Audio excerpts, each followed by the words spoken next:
बिस्मिल्लाहिर्रहमानिर्रहीम। अस्सलामुअलैकुम। आज उर्दू के हिस्सा शायरी से और वो भी गज़लों के बारे में जो हिस्सा है मैं उसमें से आपको मीर तकी मीर की जो गज़ल है उसकी तशरीह करवाऊंगी। और जो इसमें हम ये देखेंगे कि मीर ने किस खूबसूरती से अपनी शायरी में अपना मुद्दा बयान किया है। तो मीर की ये बहुत खूबसूरत गज़ल है उर्दू अदब में। तो ये मैं अपना लेक्चर शुरू करती हूँ। पहला शेर है, हस्ती अपनी हबाब की सी है, ये नुमाइश शराब की सी है। हस्ती का मतलब जिंदगी, हबाब का मतलब बुलबुला, कीसी है यानी इस जैसी है। ये नुमाइश शराब की सी है कि ये नुमाइश जो हमें नज़र आ रहा है, दुनिया की चहल पहल, ये सब शराब है, धोखा है। कीसी है यानी कि मिसाल दी है। अब आप देखें कि शायर क्या कहना चाहता है। इससे पहले कि मैं तशरीह कराऊं, मैं आपको मीर तकी मीर का एक थोड़ा सा उनके बारे में बताना चाहती हूँ कि मीर तकी मीर एक उर्दू अदब के बहुत आला पाए के शायर हैं। उन्हें गज़ल का बादशाह कहा गया है उर्दू अदब में। और उनकी शायरी बहुत सादा अल्फाज में होती है, लेकिन वो बहुत खूबसूरत बात को अपने सादा से शेर में हम तक पहुंचाते हैं, अपने दिल की कैफियत जो है। और मीर जो है गम और उदासी का शायर है। वो अपने दिल का जो गम है या उदासी है उसको बहुत खूबसूरत अंदाज में शेर की सूरत में हम तक पहुंचाते हैं। बाज़ उनकी गज़लों में हमें बहुत अच्छे बड़े टॉपिक भी मिलते हैं। वैसे तो इश्क व मोहब्बत, हुस्न वगैरह पे ही उन्होंने ज़्यादा शायरी की है, लेकिन इसमें यानी कि ज़िंदगी की बेसबाती भी उनका मौजू है।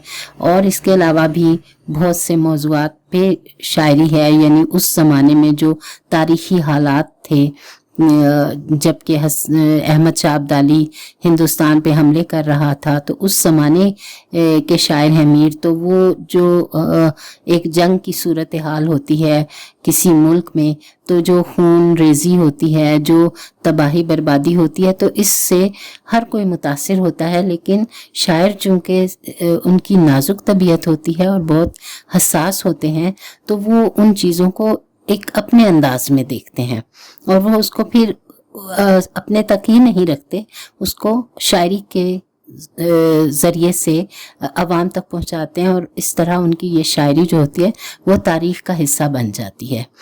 तो यहाँ पे भी हम मीर तकी मीर के बारे में ये गज़ल जो पढ़ेंगे तो मैं आपको इसकी तफसील बताऊंगी।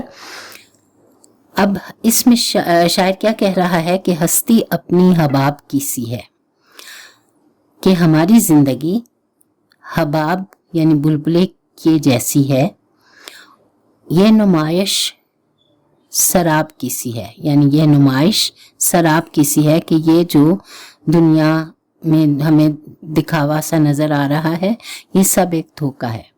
मतलब ये है, हम इसको अब तफसील में, ये तो मैंने आपको मफ़हूम बताया इसका, लेकिन अब हम तफसील में इसकी तशरीह यूँ करेंगे कि शायर कहता है कि हमारी ज़िंदगी जो है एक पानी के बुलबुले की मानंद है। आप देखें, पानी किसी बर्तन में डालें या कहीं भी आप पानी देखें, झील में, नदी में, तो उसमें बुलबुले बनते हैं और वो बुलबुले बनते हैं और टूटते रहते हैं, फिर और बन जाते हैं, टूट जाते हैं। तो शायर ने अपनी ज़िंदगी को तशबीह दी है एक बुलबुले से, कि जिस तरह एक बुलबुला की ज़िंदगी का कुछ पता नहीं होता कि वो कितनी देर के लिए है और किस वक्त उसने ख़त्म हो जाना है, क्योंकि बुलबुला जो है वो बहुत मुख्तसर उसकी ज़िंदगी होती है, पानी का बुलबुला। तो इसी तरह शायर ने अपने आप को यानी इंसान की हस्ती को पानी के बुलबुले से तशबीह दी है। की सी है का मतलब है तशबीह दी है। पानी के बुलबुले से। तो शायर ये कहता है कि हम जो इस दुनिया में आए हैं तो हमने हमेशा नहीं रहना, हमारी ये आर्जी ज़िंदगी है और हम इस दुनिया से हमारी ज़िंदगी की मिसाल ऐसी है जैसे हम कि पानी का एक बुलबुला होता है, कि हमारी ज़िंदगी बहुत आर्जी है, बहुत मुख्तसर है। और शायर ये भी कहना चाहता है कि हमें ये नहीं सोचना चाहिए कि हम इस दुनिया में हमेशा रहेंगे, यानी ये दुनिया की बेसबाती बयान की है शायर ने कि दुनिया जो है इसको सबात नहीं है, इसको करार नहीं है, ये कुछ अरसा जो हम इस दुनिया में रहते हैं और फिर इस दुनिया से हमारी ज़िंदगी का खात्मा होता है और हम अगली दुनिया में चले जाते हैं। तो शायर ये कहना चाहता है कि जो हमारी हस्ती है, जो हमारी हयात है, ये पायदार नहीं है, ये आर्जी है। हम और इसकी मिसाल शायर ने बुलबुले से दी है। ये नुमाइश शराब की सी है। शायर कहता है कि हमें दुनिया की जो रौनकें नज़र आ रही हैं, हमें हर तरफ एक चहल पहल नज़र आ रही है, दुनिया का कारोबार चल रहा है और ये कारखाने कुदरत जो हमें नज़र आ रहा है, ये नुमाइश जो है, ये दिखावा, ये बनावट है और ये शराब है। शराब का मतलब होता है धोखा। शराब असल में उसको कहते हैं जैसे सहरा में एक मुसाफिर जा रहा है और उसको बहुत प्यास लगी है और वो दूर से रेत को चमकते देखता है तो खुश हो जाता है कि आगे कुछ कदम चलूंगा तो मुझे पानी मिल जाएगा। लेकिन जब वो वहां पहुंचता है तो देखता है कि वो पानी नहीं बल्कि रेत है। तो शायर ये कह रहा है कि ये दुनिया भी एक शराब है, एक धोखा है।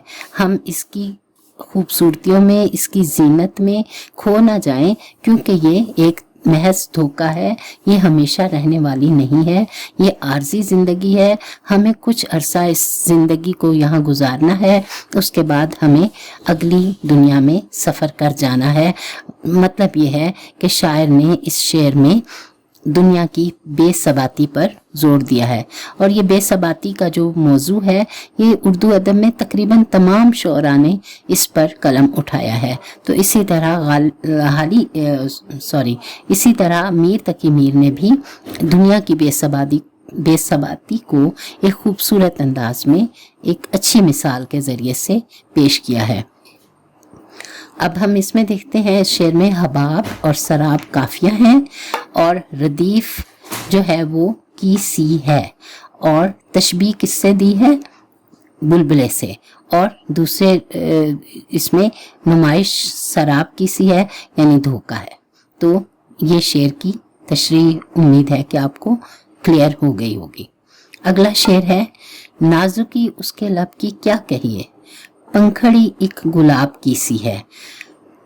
शायर ने अपने महबूब की खूबसूरती को बहुत खूबसूरत अंदाज में बयान किया है। शायर अपने महबूब के लबों की तारीफ करता है और वो अपने महबूब के लबों की नज़ाकत बयान कर रहा है और वो कह रहा है कि मेरे महबूब के लब कैसे हैं, जैसे गुलाब की कोई पंखड़ी होती है। यानी शायर अपने महबूब के लबों को गुलाब की पंखड़ी से तशबीह दे रहा है कि वो जैसे वो नाजुक होते हैं, गुलाब के जो फूल है उसकी पंखड़ियां नाजुक होती हैं, उनको ज़रा सा भी हाथ लगाओ तो वो मसली जाती हैं। तो इसी तरह शायर ये कह रहा है कि मेरे महबूब के लब जो हैं, होंठ जो हैं, वो बहुत खूबसूरत हैं, लेकिन वो बहुत इस तरह नाजुक हैं जैसे गुलाब की पंखड़ी होती है। दूसरे मानों में हम यूं भी कह सकते हैं कि शायर ये कहता है कि मेरा महबूब इतनी खूबसूरत गुफ्तगू करता है कि उसके लब जो हैं वो फूलों की मानंद लगते हैं, फूल की पंखड़ी की मानंद लगते हैं। गुलाब की सी खूबसूरती है उसके लबों में और वैसे भी लबों की जो शेप है या उसकी जो शक्ल है वो गुलाब की पंखड़ी की तरह या फूल की पंखड़ी की तरह ही होती है। तो इसलिए शायर ने अपने महबूब के लबों की खूबसूरती की मिसाल भी हमें गुलाब की पंखड़ी से दी है। गुलाब जिस तरह एक फूलों का बादशाह है, उसकी खूबसूरती पर शोरा ने बहुत अशार कहे हैं, तो इसी तरह शायर ने यहाँ पर भी अपने महबूब की खूबसूरती को गुलाब जैसे फूल की पंखड़ी से तशबीह दी है। अब यहाँ पर हम देखते हैं कि नाजुकी उसके लब की क्या कहिए, पंखड़ी एक गुलाब की सी है। यहाँ शायर ने अपने महबूब के लबों को गुलाब की पंखड़ी से तशबीह दी है।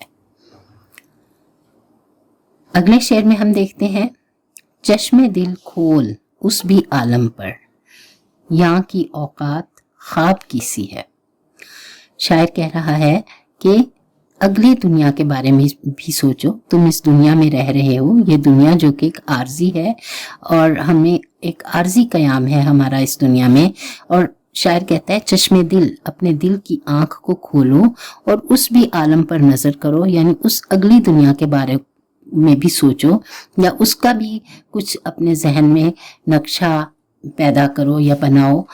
यहाँ की औकात ख्वाब की सी है, यानी शायर ये कह रहा है कि यहाँ की यानी इस दुनिया की औकात जो है वो तो एक ख्वाब की सी है। हम एक ख्वाब की मानिंद यानी कि इस दुनिया में वक्त गुजार रहे हैं, जैसे हम एक कोई ख्वाब देख रहे हैं। असल जिंदगी तो वो है जो हमारे इस दुनिया से जाने के बाद शुरू होगी। इसलिए शायर कह रहा है कि उस आलम, उस भी आलम पर नजर करो। चश्मे दिल, अपने दिल की आंख को खोलो और अपने अंदर एक समझ बूझ पैदा करो, वुसअत पैदा करो और उस आलम के बारे में भी सोचो जहां पर तुमने हमेशा जाके रहना है, क्योंकि इस दुनिया की औकात तो ख्वाब की सी है।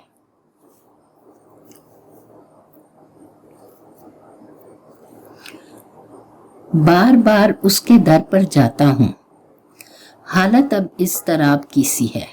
अब शायर ने इस शेर में अपने एक रवायती इश्क का इजहार किया है कि वो अपने इश्क में जो बेकरारी है, जो जुदाई है या हिज्र का एक उसमें उसने तासुर पेश किया है। वो कह रहा है कि मैं अपने महबूब को हर वक्त याद करता हूँ और हर वक्त उसके ख्याल में, तसव्वुर में रहता हूँ और फिर इसी तसव्वुर और इसी बेकरारी में मैं बार बार अपने महबूब के दरवाजे पे जाता हूँ, दर पे जाता हूँ, मतलब उसके घर की तरफ जाता हूँ और मुझे यानी कहीं किसी जगह पर भी करार नहीं है।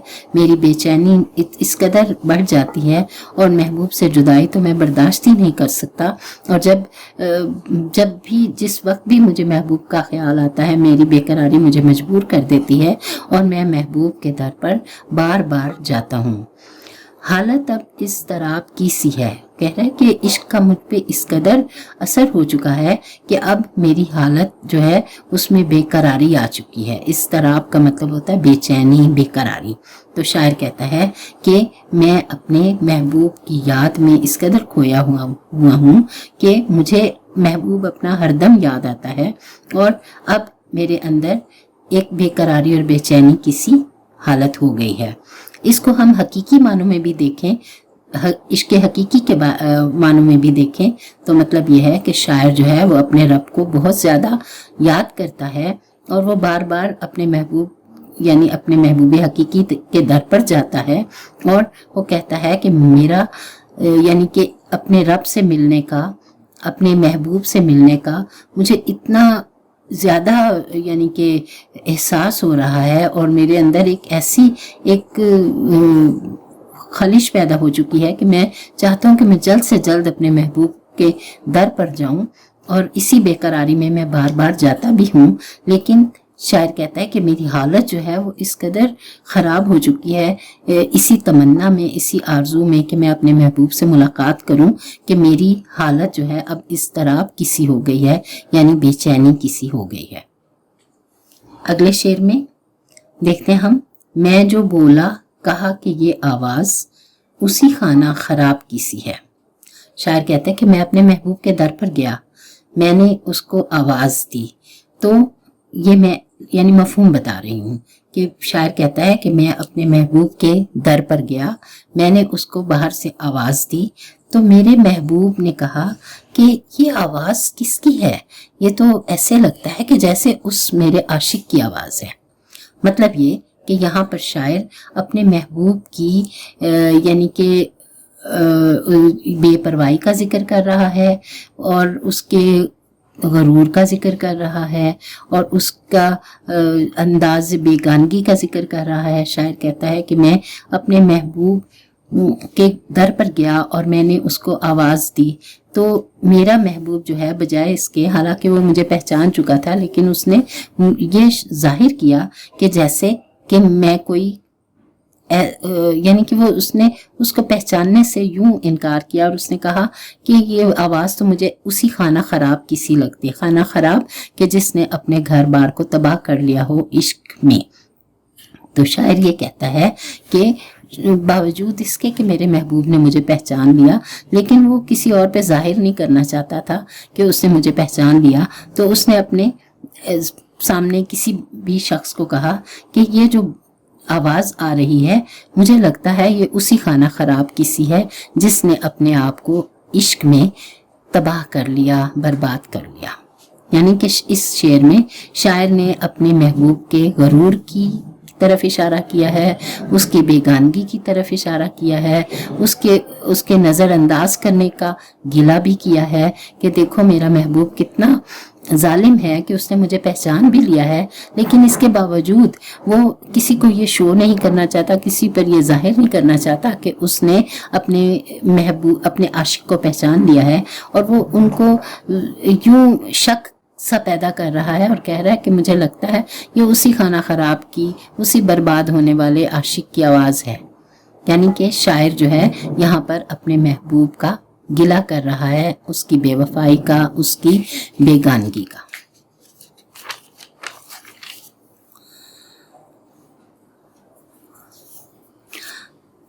اگلا شعر ہم دیکھتے ہیں، آتش غم میں دل بھنا شاید، آتش غم میں دل بھنا شاید، دیر سے بو کباب کی سی ہے۔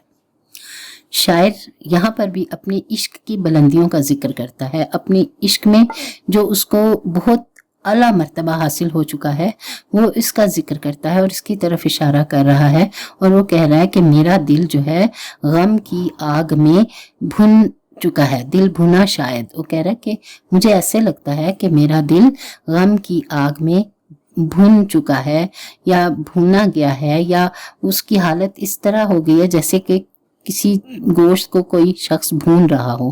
تو شاعر کہہ رہا ہے کہ میں بھی عشق میں اس قدر آگے بلندیوں تک جا چکا ہوں اور میرا غم اس قدر بڑھ چکا ہے کہ مجھے ایسے لگتا ہے کہ میرا دل جو ہے وہ بھن چکا ہے، دیر سے بو کباب کی سی ہے۔ اس لیے کہ شاعر کہہ رہا ہے کہ میرے دل کے بھننے کی جو بو ہے پورے فضا میں پھیلی ہوئی ہے، کباب کی سی بو آ رہی ہے، تو ایسے لگتا ہے کہ میرا غم جو ہے عشق میں جدائی کا جو غم ہے اور اس کی جو آگ ہے وہ اتنی بڑھ چکی ہے کہ اس نے میرے دل کو بھون دیا ہے، اور ایسا مجھے اس لیے محسوس ہو رہا ہے کہ جیسے کہ کباب اگر بھونا جائے تو اس کی ایک خوشبو پھیل جاتی ہے یا اس کی ایک بو پھیل جاتی ہے، تو اسی طرح میرے دل کے بھوننے کی بھی بو پورے ماحول میں پھیلی ہوئی ہے۔ یعنی شاعر نے اس میں اپنی بے قراری کا ذکر کیا ہے، اپنے محبوب سے جدائی میں جو اس کا دل میں غم کی ایک آگ سلگ رہی ہے، اور وہ سمجھتا ہے کہ اس کا دل بھی اس آگ میں بھن چکا ہے۔ تو شاعر کہتا ہے کہ مجھے ایسا لگتا ہے کہ میرا دل بھی شاید آتش غم میں، غم کی آگ میں جھلس گیا ہے، بھن گیا ہے، اور کیونکہ مجھے جلنے کی بو آ رہی ہے۔ یہاں پر شاعر نے اپنے جلنے کو کباب سے تشبیہ دی ہے، دل کے جلنے کو کباب سے تشبیہ دی ہے۔ آخری شعر ہے اس غزل کا، میر ان نیم باز آنکھوں میں ساری مستی شراب کی سی ہے۔ اب یہ آخری شعر جو ہے یہ تخلص استعمال کیا ہے شاعر نے، اور یہ اس غزل کا مقطع ہے۔ مقطع غزل کا آخری شعر ہوتا ہے جس میں شاعر اپنا تخلص بیان کرتا ہے۔ اب شاعر اپنے محبوب کی نیم باز آنکھوں کی تعریف کر رہا ہے، اسے اپنے محبوب کی آنکھیں یوں لگتی ہیں کہ جیسے وہ ہمیشہ شراب کے نشے میں رہتا ہے، ہمیشہ نشے میں ہوتا ہے، اور اس کی آنکھیں نیم وا ہوتی ہیں، یعنی آدھی بند اور آدھی کھلی ہوتی ہیں۔ تو شاعر کو اپنے محبوب کی آنکھیں بہت پسند ہیں اور بہت وہ ان کو چاہتا ہے تو وہ یہاں اپنے محبوب کی نیم باز آنکھوں کو، شرابی آنکھوں کو بہت پسند کرتا ہے اور ان کی تعریف کر رہا ہے اور کہہ رہا ہے کہ یہ اس لیے ہیں، میرے محبوب کی آنکھیں اس لیے ہیں، ساری مستی شراب کی سی ہے، کہ ایسے لگتا ہے کہ میرے محبوب کی جو مست آنکھیں ہیں اس میں شراب کی سی مستی ہے، یعنی کہ حالانکہ میرا محبوب شراب نہیں پیتا لیکن پھر بھی اس کی آنکھیں اتنی خوبصورت ہیں کہ یوں لگتا ہے کہ جیسے اس نے بہت زیادہ شراب پی رکھی ہو۔ شاعر حضرات اپنے محبوب کی خوبصورتی کو بیان کرتے ہوئے اس طرح کی مثالیں دیتے ہیں، تشبیہیں دیتے ہیں، تو یہاں شاعر نے اپنے محبوب کی نیم باز آنکھوں کو شراب سے تشبیہ دی ہے۔ شاعر یہاں پر اپنے محبوب کی خوبصورت آنکھوں کی بہت بہت تعریف کر رہا ہے اور وہ اس کی ان نیم باز آنکھوں میں کھو گیا ہے۔ شاعر کہتا ہے کہ اس کی شرابی آنکھیں جو ہیں وہ میں اس کی کیا بیان کروں، اس کی تعریف کیا بیان کروں، مجھے تو ایسے لگتا ہے کہ جیسے ساری مستی شراب کی اس کی آنکھوں میں سمٹ آئی ہے۔ آج کا ہمارا یہ لیکچر ختم ہوتا ہے۔